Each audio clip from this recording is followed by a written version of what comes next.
Katė – vienas populiariausių naminių gyvūnų pasaulyje, tačiau šis populiarumas turi ir kitą medalio pusę. Daug kačių, turėjusi šiltus ir jaukius namus, atsiduria gatvėje. Kažkada buvęs mielas šeimos narys, pūkuotas padarėlis šeimininkams tampa nebereikalingų. Naminukų kačių namų vadovė teigia, kad beglobių gyvūnų vis dar turime per daug, o pagrindinė priežastis, kodėl gyvūnai atsiduria gatvėje – žmogus.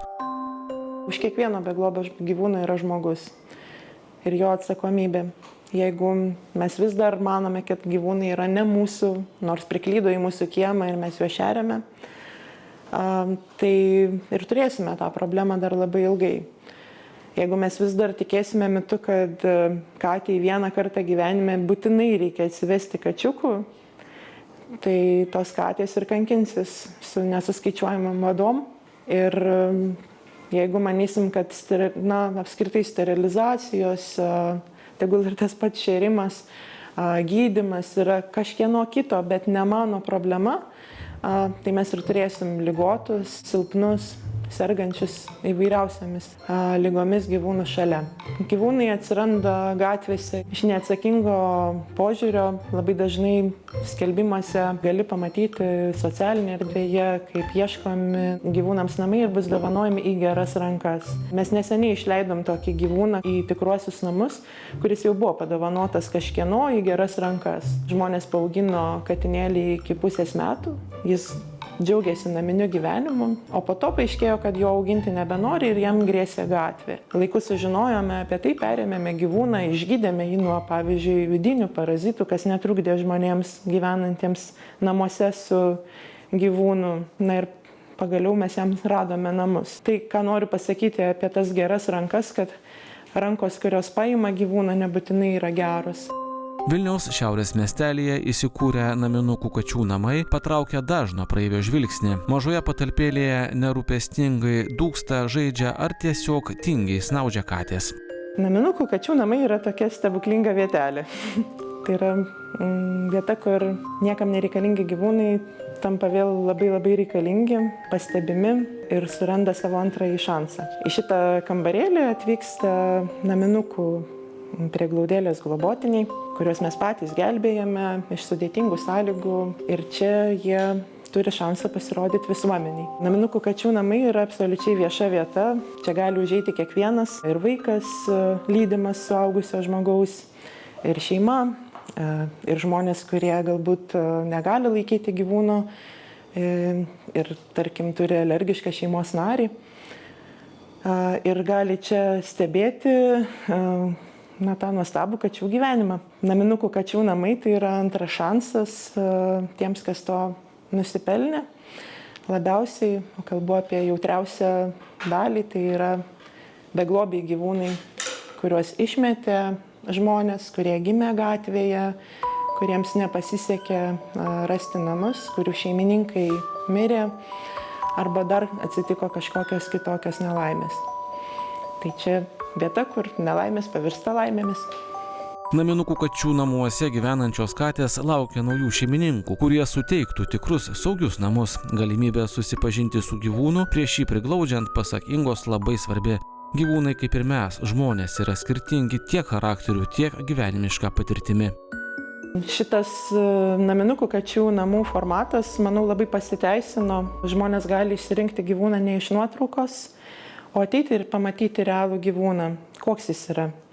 Galbūt su savo baimėmis. Nesvarbu, kad iš nuotraukos skelbime pakvietė labai simpatiškas veidelis.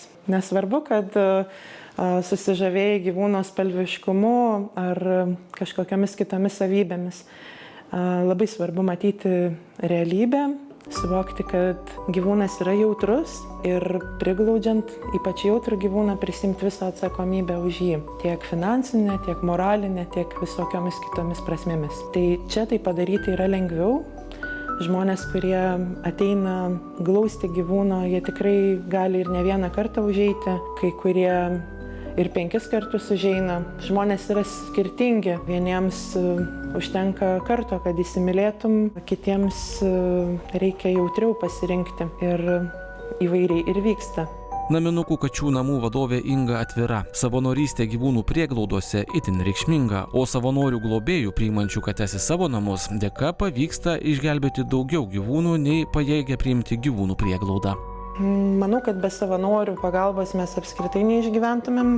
Turiu mintyje, kad galėtumėm gelbėti tikrai daug mažiau. Na ir galbūt sunku pamatuoti savanorių indėlį, bet mano manymu jis yra labai didelis. Mes turime žmonių grupę, kurios tikrai vadinu mūsų stiprybė prieglaudos. Tai yra žmonės, kurie savo namuose gali glausti pavienius gyvūnus, ištisas šeimas. Mes galime tada priimti ne tik tai tiek gyvūnų, kiek telpa į mūsų prieglaudos narvelius, bet mes galim priimti, išgelbėti daugiau.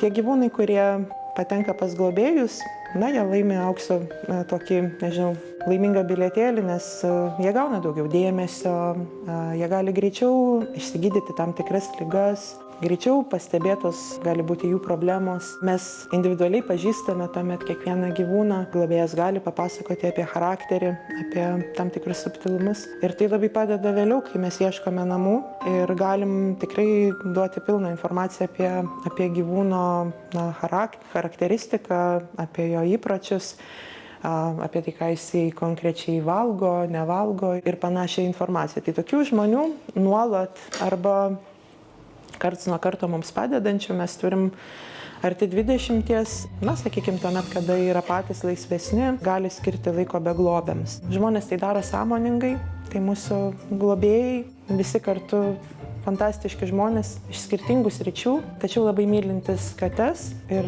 dedantis visas pastangas jiems padėti. Dar viena savanorystės forma populiari dabar mokyklose ir tuo pačiu persikrauščiusi šiek tiek ir pas mus, tai yra mokinių socialinės valandos, jų rinkimas. Tai nuolatos laukiame tokio pastiprinimo iš jaunimo, kuris nori ateiti pabūti šiek tiek su katytėmis, ir padirbėti. Tai padirbėti iš tikrųjų jiems tenka. Langai šiandien blizga tik dėl to, kad prieš porą dienų buvo atėjęs mūsų savanoris Rokas. Tai linkėjimai jam, jeigu jis pamatys. Laikina globėja tapusi Vaida į šią savanorystę pateko neplanuotai. Moteriai parūpo jos kieme gyvenančių beglobių kačių likimai. Tiesiog taip atsitiko, kad mano kieme buvo labai daug kačių ir savanorystė mane tiesiog iš reikalo rado. Nes bandžiau pati savo jėgom spręsti problemą, nes tiesiog čia buvo prieš 8 metus, kaip tik šiandien dar pasižiūrėjau, nes iš tos savanorystės pradžios turiu katę pasilikusi. Buvo 12 kačių kieme, bandžiau ieškoti jom pagalbos. Taip susipažinau su viena organizacija, kuri tuo metu man padėjo. Vieną katytę mažą pati priglaučiau, pati susigaudžiau. Ir tai organizacijai padėjau būtent gaudimo procese, kadangi narvelį jos man paskolino, bet veterinariniam procedūrom pasirūpino gydymu, bet reikėjo tą narvelį prižiūrėti gaudyklę. Tai taip ir prasidėjo viskas. Pasilikau savo vieną katytę, išgydžiau, perėjau tą pradžią, nors pas mus šeimoje jau buvo 2 suaugę katinai, tai katinai man buvo ne naujiena. Toliau kitas etapas savanorystės, kai teko susipažinti su naminukais, tai buvo pas vyro mamą Vilniaus rajone. Mes turim tokią didžiulę problemą tą Vilniaus rajoną, kur yra tikrai labai daug beglobių katinukų ir nėra organizacijos vienos, kuri atsakinga, kiekviena savivaldybė bando spręsti savo jėgomis. Tai labai daug žmonės padeda, labai daug savanoriai padeda. Tai taip ir atsitiko, kad sodų teritorijoje buvo šeriamos katės pas vyro mamą ir ten ir kaimynai bandė tą situaciją žiūrėti ir mes susipažinom su naminukais, po truputėlį pradėjom tas katytes gaudyti, sterilizuoti, jaukintis. Ir tai prasidėjo mano jau rimta globa, namų globa, kadangi čia į kačių namus katytės atvažiuoja jau sutvarkytos, kaip mes tai vadinam. Tai yra perėjusios karantinavimo laikotarpį, suskiepytos ir suženklintos. O visą tą iki to paruošimą jos turi gauti kažkur. Tai galima daryti veterinarijoje, bet tai yra be galo brangu. Ir tokie žmonės, kaip aš ir mūsų didžiulė komanda savanorių, būtent priemam katinukus pas save namo.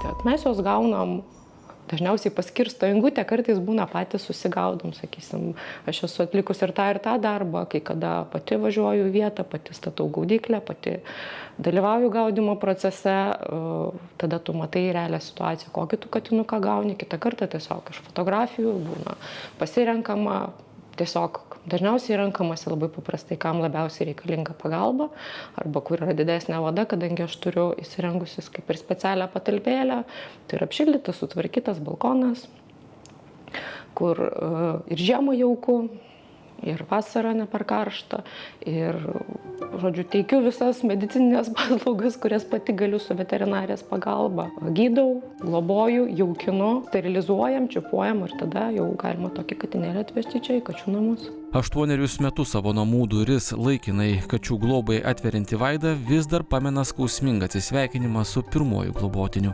Pirmas katinukas buvo labai skausmingas atiduoti, nes jis labai ilgai pas mane slaugėsi, buvo labai silpnutis, labai ilgai mes ieškojom namų ieškau tada aš asmeniškai pati, dėjau skelbimus ir atsakinėjau į telefono skambučius, ieškojau šeimininkų, kadangi tas katinukas buvo paimtas iš lauko sąlygų, tai norėjusi jam suteikti labai saugius ir labai patikimus namus, kuris tikrai nugyvens orų gyvenimą, kad jo vėl neišmestų ir labai skaudžiai. Ir vaikas verkia, nes turiu sūnų, ir vyrą, kurie mums irgi padeda, ir padeda jaukinti, padeda globoti, padeda tvarkytis. Kiti truputėlį lengviau, bet vėlgi, kadangi katinukai skirtingai užtrunka. Mes visą laiką sakom, kad minimaliai reikia 2 savaičių, bet labai retai tai kada būna.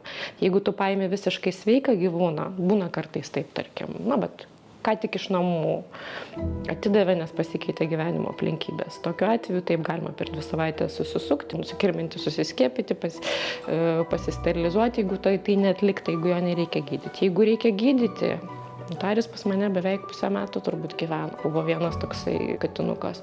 Tai vėlgi, tada ir skaičiai kiti, kiek pas mane praeina, bet į tokį katinėlį tu įdedi daugiau darbo, daugiau širdies, tu labiau prie jo pripranti.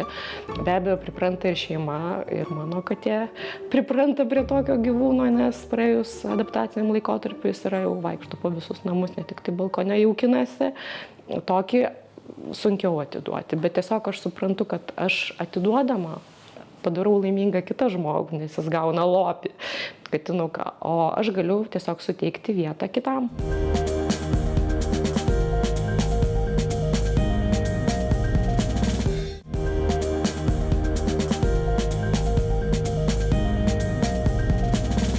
Vilniaus šiaurės miestelėje įsikūrusiuose jaukiuose naminukų kačių namuose naujų šeimininkų laukia iš sudėtingų situacijų išgelbėtos katės, o kad antrasis šansas gyvūnams būtų sėkmingas, čia laukiami tvirtai apsisprendę ir pasiruošę būsimi šeimininkai. Kas svarbiausia žmonėms, kurie nori priglausti gyvūną, pirmiausia, savo klausimo uždavimas, ar noriu rūpintis kuo nors 10-15 metų. Kaip tai pakeis mano gyvenimą ir ar aš sugebėsiu pakankamai komfortiškai jausti savo gyvenime. Yra tikrai žmonių, kurie be kačių negali ir tegul jų būna kuo daugiau, nes tai yra nuostabios ramintojos. Mūsų psichologijos, gydytojos ir dar daug gražių žodžių galima jam pasakyti, bet yra ir žmonių, kurie, tiesiog dvejoja, abejoja ir aš sakau, kad ta abejonė, jį turėtų išsispręsti dar namuose. Jeigu žmonės nėra tikri, ar jie sugebės, ar jie norės, ar jie įsivaizduoja tikrai savo gyvenimą su kažkokiu pasirinktu katinu, visada siūlau pabandyti laikiną globą. Tai reiškia duoti šansą gyvūnui, kuris, ne čia pas mus bėgioja, bet tas, kuriam reikia ištrūkti iš gatvės. Tie, kurie visgi yra apsisprendę, kad jų baldai nebėra svarbiausias dalykas namuose, kad nieko tokio, jeigu nukentės užuolaidos, šiek tiek pasikeis namų, sakykime, floristinis išpildymas ar ne. Jeigu, sakykime, kailis taps nuolatiniu prieskoniu mūsų lėkštėse ir prilipęs visada keliaus su mumis į darbą. Tuomet taip, užtenka pokalbio, mes visą laiką domimės, kaip gyvūnas toliau gyvens, kuo jis maitinsis, ar jisai bus kastruojamas, ar žmonės yra susipažinę su veterinariniam kainom, būtinosiomis procedūromis ir apskritai ar įsivaizduoja, kad tai kainuoja labai daug iš tiesų. Ir turbūt viską susumavus, tai kaip vaiko priėmimas į šeimą. Aš drąsiai galiu palyginti, nors galbūt kai kas ir nuteis mane už tai, bet tai yra šeimos narys. Ir nesvarbu, ar tai šunelis, ar tai jūrų kiaulytė, ar tai katinukas. Tai turi būti tvirtas apsisprendimas pasirūpinti kuo nors taip pat gerai kaip ir savo vaikais, savimi pačiu. Kad kiekvienas žmogus ateina ieškodamas savo draugo tada, kada trūksta kažko jam. Taip, ir aš manyčiau, kad yra, taip grubiai, bet du tipai žmonių. Yra vienas tipas žmonių, kurie jau turėjo kažkada katinėlį savo ar artimoje aplinkoje, ar vaikystėje, ar tarkim, neteko dėl senatvės savo katinėlio ir vėl ieško. Ir yra žmonės, kurie niekada neturėjo katinėlio. Tai tie, kurie ateina jau su patirtim, kaip mes sakom, tai jie be abejo ir klausimų užduoda ir su jais paprasčiau truputėlį rasti ryšį, nes mes žinom, apie ką mes kalbam. Taip, jie žino, kad katinėliai yra teritoriniai gyvūnai, kad jie pratinasi prie aplinkos, kad jie turi stiprių ryšių su aplinka, kad aplinka jam turi būti saugi. Ir saugus katinėlis, radęs savo šeimininką, radęs savo draugą, jisai tikrai suteiks labai daug laimės. Jisai murks, jisai žais, jisai gerai valgys, jisai džiugins savo visokiais linksmais nuotykiais, lakstys, kvies žaisti žmogų. Tai su tais būsimais norėtojais kaip yra viskas daug paprasčiau. Taip, kartais sudėtinga žmogui papasakoti, ką gali daryti katinėlis, nes vėlgi pas mus visus yra skirtingas požiūris ir lūkesčiai. Bet iš principo aš visą laiką sakau, kad žmogus pajustų fizinį. Ką reiškia turėti katiną? Tai reiškia, aš duodu jį. Dažniausiai, jeigu tai yra duodamas katinėlis, leidžiu paimti į rankas, paglostyti, kad pajustų ir kvapą, pajustų ir kailiuko kutenimą lengvą, pajustų, kad po to lieka plaukai ant drabužių. Kad tas būtų fizinis kontaktas. Ir man labai svarbu, kad kontaktas būtų ir žmogaus, ir iš katino, nes katinai irgi yra labai protingi gyvūnai ir jie sugeba parodyti, kuris žmogus jam patinka ir tinka. Prieglaudos gyvūnai jautrus ir atsargus. Savo gyvenime jie jau patyrė sunkumų, tad ir naujuose namuose kartais gali kilti iššūkių, kol gyvūnas pasijus saugiai. Žmogui, kuris priglaudžia iš mūsų gyvūną, nebūtinai labai lengva iš pat karto namuose. Apie tai irgi stengiamės daug kalbėtis, nes visų pirma, katė yra teritorinis gyvūnas ir tegul ir labai nedideliai šitoj 20 kelių kvadratų patalpėlėje apsipratęs gyvūnas naujuose namuose stresuos. Stresas gali pasireikšti ir tokiu susigūžimu, nenoru judėti, nenoru valgyti, žaisti. Apskritai tai gali būti drebantis po lovą, toks sutvėrimas ir tas laikotarpis pats pirmasis namuose, jis toli gražu nebūtinai gražus. Yra gyvūnų, kurie labai socialūs ir atrodo, kad jiems nieko tokio pakeisti gyvenamąją aplinką. Tai ne visai tiesa, jie irgi stresuoja, tik jų stresas taip smarkiai nesimato, tiesiog savo socialiu elgesiu jie sudaro vaizdinį, kad jiems viskas gerai, bet iš tiesų jie nevalgus, iš tiesų jie galbūt nežaidžia, tegul ir drąsiai vaikšto po naują aplinką.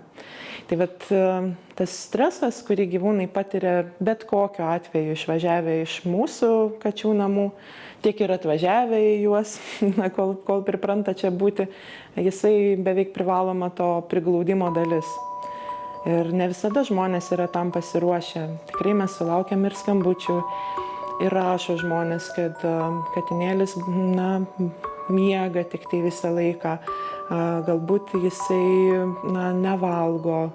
Tenka priminti, kaip priminti apskritai gyvūnui, kad jisai šiaip jau ir alkanas galbūt ir tokių padėti praktinių dalykų. Tai mes visą laiką stengiamės palydėti žmonės ir siūlom pagalbą. Ne tik tai, kad atiduodam gyvūną, bet tikrai labai rūpi, kaip jam toliau sekasi namuose. Kaip gyvūnas jaučiasi naujuose namuose rūpi ir laikiniesiems globėjams, kurie aukoja savo laiką ir pastangas slaugydami, gydydami ir jaukindami benamius. Ir nors savanorystė su beglobėmis katėmis pilna iššūkių, laikina globėja Vaida pripažįsta, komandos palaikymas bei grįžtamasis ryšys iš naujųjų šeimininkų suteikia jėgų ir stiprybės savanorystės kelyje. Labai džiaugiuosi, kad susipažinau ir su Inga, ir su naminukais, nes iš tikrųjų ir su kitais globėjais, nes tai yra didžiulis palaikymas. Tai yra viena medalio pusė, kad aš viena negalėčiau padaryti tiek, kiek padarau su komanda. Nes tai yra ir finansavimas, aišku, ir moralinis palaikymas, ir techniniai sprendimai, kai reikia čia ir dabar priimti kažką. Tarkim, vežam pas gydytoją, nevežam kažkokios situacijos, kažkokie vaistai, organizavimas, susidurėm su įvairiom situacijom. Kitas dalykas yra, kai žmogus iš manęs pasiema, įsikatina, mes taip vadinam, katinuką, tas grįžtamasis ryšys. Kai tau po kurio laiko parašo, atsiunčia nuotraukas ir tu matai atiduotą mažiuką, kuris buvo ten, sakysim, pusmetinukas, o dabar ir užaugęs didžiulį gražų katiną, tas be galo džiugina, kai atsiunčia šeiminės nuotraukas, ką tas katinas veikia, kaip jisai gyvena, kaip jisai susidraugavo, kokį ryšį rado su šeimos nariais. Tai be galo džiugina. Dar labai teigiamą tokią nuotaiką sukuria ir be galo pastiprina ir vėl sustiprina ryžtą veikti tai, kad ateina žmonės ir nori antro katinuko. Tai vėlgi labai smagu būna, kai grįžta šiandien vėl ryte gavau žinutę, kad vieni įsikatinę pas mane, būtent iš mano balkoniuko katė, ieško antros. Tai vėlgi labai smagu, kad žmonės puikiai tvarkosi ir nori dar draugo savo draugui. Ką savanoris iš tikrųjų gauna, o Dieve jisai gauna visą katės pasitikėjimą, visą gyvenimą. Su viena savanorė esam juokavę, kad niekada gyvenime nebūčiau turėjus tiek daug skirtingų kačių. Tegul ir spalvinė prasme, bet iš tikrųjų taip, žmogus per gyvenimą, kiek kačių gali užauginti, keletą, o savanorystė tai būdas pažinti labai įdomų pasaulį. Kiek metų esu su katinėliais, tegul ir mano ten pirmajam katinėliui, šiuo metu kažkur 10 metų, bet vis dar yra naujienų kačių pasaulyje ir tai niekada neatsibos. Tai ką gauna savanoriai, tai daugybė asmenybių, daugybė naujos patirties, galimybė turbūt jausti prasmę gyvenime, kai darai kažką, ir jautiesi, kad gyveni prasmingą gyvenimą. Projektą iš dalies finansuoja Medijų rėmimo fondas.